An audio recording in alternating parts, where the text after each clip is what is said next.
So we've gone through our first question. So let's move on to another one. It's going to be a little bit more difficult, but it's all around the same idea. So let's move on to our question of 87 times 3. So let's first break it down. So take a quick second to think about how we're going to break down 87 into a tens digit number and a ones digit number. Okay, so hopefully you figured out that 87 is going to be 80 plus 7, which means we can break down our multiplication question into 80 times 3 and 7 times 3. Now let's move on to the actual multiplication and the math. So if we have 80 and this is a tens digit number, which column are we going to start in?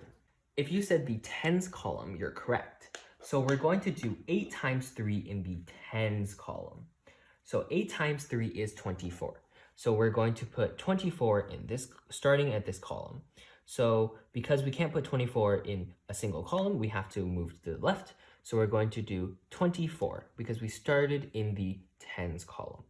So we put 2 beads in the hundreds column and 4 beads in the tens column. So once we finished this part of the question, we can move to this part of the question. So we want to do 7 times 3 in the ones digit column because we're multiplying 3 by a one digit number.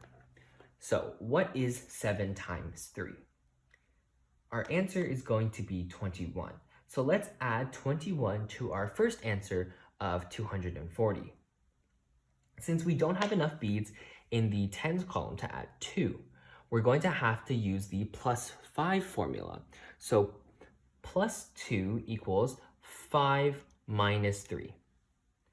Then we're going to add 1, so we've successfully added 21. So our final answer is going to be 261. Remember, sometimes you're going to need to use the plus 5 formula and the plus 10 formula to correctly add your values together when you're multiplying. So we're going to use all the formulas that we've learned in the past to do multiplication. So that's how we do multiplication using an abacus. Remember to break down the question, and you're always going to have to start in the right column to get the right answer. If you're multiplying one digit by 2 digits, you're going to start in the tens column. Also, continue practicing your 1 to 9 times tables so you can successfully memorize it.